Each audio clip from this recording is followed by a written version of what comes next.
Welcome to study for success. आज हम बात करेंगे NCERT इंग्लिश क्लास 8th की बुक इट सो हैपेंड के chapter 1 how the camel got his hump के बारे में। इसे हम हिंदी में डिस्कस करेंगे ताकि आपको अच्छे से समझ आ जाए। तो आइए शुरू करते हैं। ऊंट ने अपने हम्प को कैसे पाया? यह एक मनोरंजक काल्पनिक कहानी है जो रुडयार्ड किपलिंग, जो कि एक प्रख्यात लेखक थे, उनके द्वारा लिखी गई है। कहानी उस समय की है जब दुनिया नई नई बनी थी और सारे जानवर मनुष्यों के साथ काम करना शुरू ही कर रहे थे। लेकिन एक ऐसा जानवर था जो रेगिस्तान में रहकर कोई काम नहीं करना चाहता था। वह बस पेड़ों की डंटें, झाड़ियाँ और कांटों को खाता रहता था और कोई कुछ पूछता था तो बस हम्प हम्प बोलता रहता था।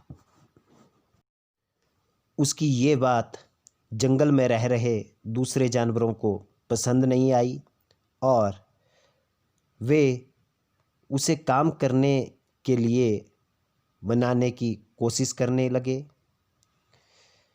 सबसे पहले एक घोड़ा आया। उसकी पीठ पर काठी लगी हुई थी। घोड़े ने ऊंट से कहा, ओ ऊंट, बाहर आओ। हम लोग सोमवार से काम कर रहे हैं। जैसे घोड़े ठुमक कर चलते हैं वैसे ही तुम भी चलो। ऊंट घोड़े की बात को सुनकर नज़रअंदाज करते हुए हम्प कहकर उत्तर देता है और घोड़ा वहाँ से चला जाता है। अभी उसके बाद एक कुत्ता आया। वो अपने मुंह में एक लकड़ी का टुकड़ा लिए हुआ था। उसने ऊंट से कहा, ओ ऊंट आओ और हमारी तरह लकड़ी खोज कर लाओ।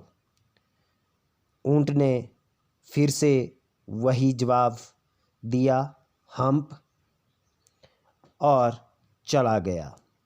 कुत्ते ने ये बात आदमी को कही। फिर थोड़ी देर बाद एक बैल आया। उसके कंधे पर हल्की लकड़ी टंगी थी।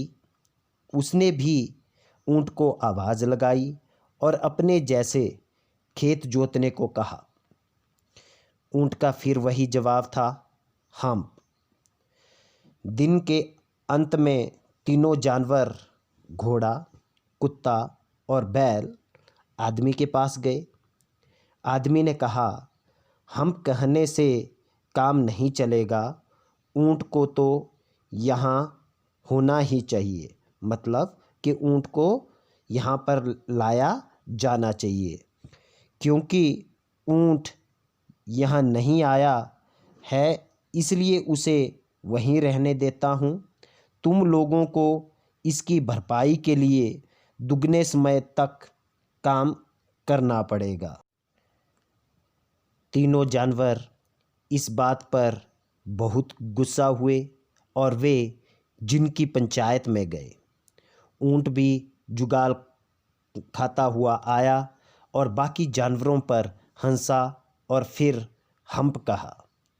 जिन ने ऊंट को समझाने की कोशिश की कि किसी को खाली नहीं बैठना चाहिए और कुछ काम करना चाहिए, पर ऊंट कहाँ मानने वाला था। उसे तो बस हम्प ही कहना था। जिन ने उसे काम करने को कहा और बताया कि उसने सोमवार से आज बुधवार तक कोई काम नहीं किया, इसलिए उसे 3 दिन का काम अलग से दिया जाता है। ऊंट हम्प कहकर नदी में अपनी परछाई देखने लगा। जिन ने उसे एक बार फिर से समझाया और बताया कि उसे हम्प नहीं कहना चाहिए। सोमवार को जब से काम शुरू हुआ है तब से उसने कुछ भी नहीं किया है और आज गुरुवार है। यह कहकर उसने ऊंट की गर्दन पर एक ऊंचा हम्प बना दिया। ऊंट ने हम्प को देखकर कहा, इस हम्प के साथ अब वो कैसे काम करेगा? जिन ने जवाब दिया, इसका एक उद्देश्य है, यह तुम्हारे 3 दिनों के बचे हुए काम में तुम्हारी मदद करेगा। इससे तुम्हें 3 दिनों तक खाने की ज़रूरत नहीं होगी। रेगिस्तान से बाहर निकलो और बाकी 3 साथियों की मदद करो। अब ऊंट रेगिस्तान से निकलकर 3 जानवरों के साथ हो गया और तब से ऊंट की गर्दन पर हम्प हो गया। हम्प को पहले हम्प कहते थे, पर ऊंट को बुरा न लगे इसलिए हम्प कहते हैं।